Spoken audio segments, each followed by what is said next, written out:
Wajah Kolonel Sanders yang terpapar pada logo kotak dan visual KFC pasti mengingatkan kita tentang pengasas KFC, yaitu Kolonel Harlan Sanders. Tahukah anda, Kolonel Sanders merupakan peniaga yang hanya mampu merasai hidup selesa pada hujung usianya. Kisah perjalanan Kolonel Sanders mengembangkan perniagaannya patut memberikan inspirasi kepada anak-anak muda yang baru berjinak-jinak hendak memulakan perniagaan, kerana kejayaan terbukti tidak akan datang dengan mudah. Harlan mempunyai kehidupan awal yang susah selepas ayahnya meninggal dunia ketika usianya baru 6 tahun dan 2 adiknya yang masih kecil. Atas desakan hidup, ibunya terpaksa melakukan pelbagai kerja hanya untuk menampung keperluan hidup, sementara Harlan ditugaskan menjaga adik-adiknya di rumah, termasuklah menyiapkan adik-adiknya, mengemas rumah dan memasak. Kemahiran memasaknya pula diasah dari kesempitan hidup yang dirasai.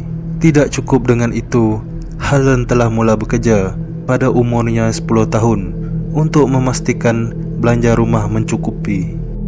Pekerjaan pertama beliau adalah sebagai pembantu ladang dengan gaji $2 sebulan. Mungkin bosan dengan pekerjaannya.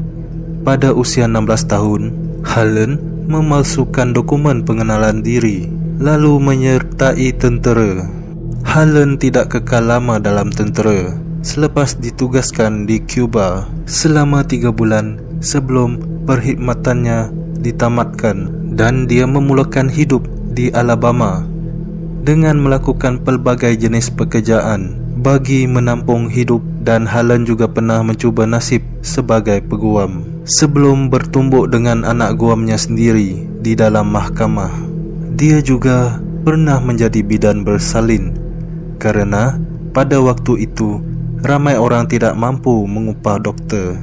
Harlan akhirnya menemui kehidupan stabil sebagai pengusaha stesen minyak selama 6 tahun sebelum Amerika mengalami kemerosotan ekonomi teruk yang digelarkan The Great Depression. Pada tahun 1930, ketika berusia 40 tahun, Harlan tidak ada pendapatan tetap dan hampir-hampir muflis, yang memaksanya ke sebuah daerah bernama Corbin di Kentucky. Di sana, beliau mendapat kontrak dengan syarikat Shell untuk menguruskan sebuah stesen minyak yang baru dibina, dan Shell membenarkan Harlan serta keluarganya tinggal di situ. Semakin hari semakin ramai pemandu yang berhenti mengisi minyak dan bertanyakan di mana lokasi yang menarik untuk makan. Melihat pemandu-pemandu yang menghadapi kesukaran mendapatkan makanan, Harlan mula menjual makanan kepada pemandu yang singgah. Oleh kerana kekurangan tempat makan, semua pengunjung akan menggunakan meja makan keluarga Harlan sebagai tempat menjamu selera. Rumah Harlan yang menyediakan makanan menyelerakan membuatkan makin ramai orang datang berkunjung semata-mata untuk makan. Menu yang dihidangkan mula mengalami proses penambahan. Harlan mula menyiapkan steak, ham, telur, biskut dan yang paling terkenal, ayam goreng. Melihat perniagaannya mula laris, Harlan kemudiannya membeli sebuah motel berdekatan dan mengubah suainya menjadi restoran yang mampu menempatkan 142 tetamu dalam satu masa, dan menamakannya Sanders Court and Cafe. Walaupun begitu, beliau masih menghadapi masalah apabila proses menyediakan ayam goreng agak perlahan, sehinggakan pelanggan terpaksa menunggu lama. Ketika melawat kedai barang elektrik di sekitar daerah tersebut, Harlan menemui periuk tekanan yang mampu memasak ayam goreng dalam waktu yang lebih singkat. Pada tahun 1935, Gubernur Kentucky yang bernama Ruby Laffan menganugerahkan pangkat kolonel pada Harlan Sanders atas sumbangannya dalam mempopularkan hidangan masyarakat tempatan Kentucky. Sejak dari hari itu, Harlan Sanders mula dikenali dengan gelaran Kolonel Sanders.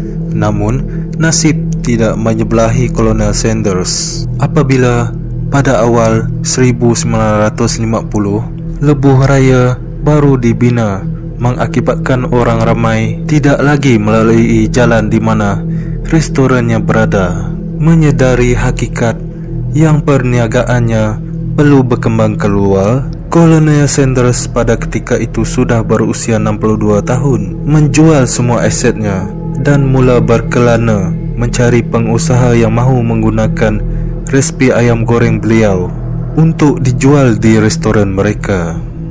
Restoran pertama yang bersetuju menjadi franchise Kolonel Sanders adalah sebuah hotel bernama Do Drop In yang terletak di Salt Lake City.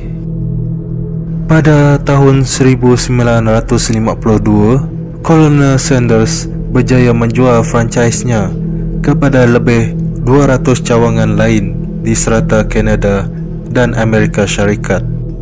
Pada tahun 1964, Kolonel Sanders menjual syarikat franchise-nya dengan harga 2 juta dan hanya meneruskan tugasnya sebagai duta kepada Kentucky Fried Chicken sehinggalah penghujung hayatnya.